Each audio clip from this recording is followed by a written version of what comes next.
ಕೊಟ್ಟನೆ ಇಲ್ಲವಾ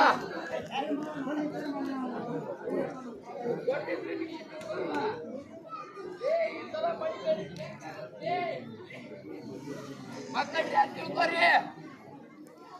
ಈ ನಮನ್ ಮಾಡಕ್ ಹೋಗ್ಬಿಡ್ರಿ ಎಷ್ಟು ನಾನು ಜಾತ್ರೆ ಸೊಪ್ಪು ಮಾಡ್ತೀರ ಅಷ್ಟು ಮೂರು ಜನ ಇರ್ತೀನಿ ನಾನು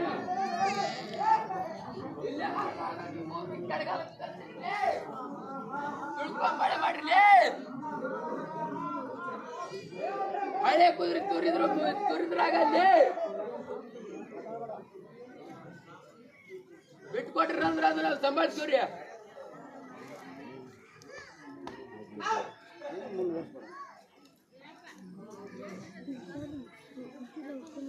ಹೋಗ್ತಾರ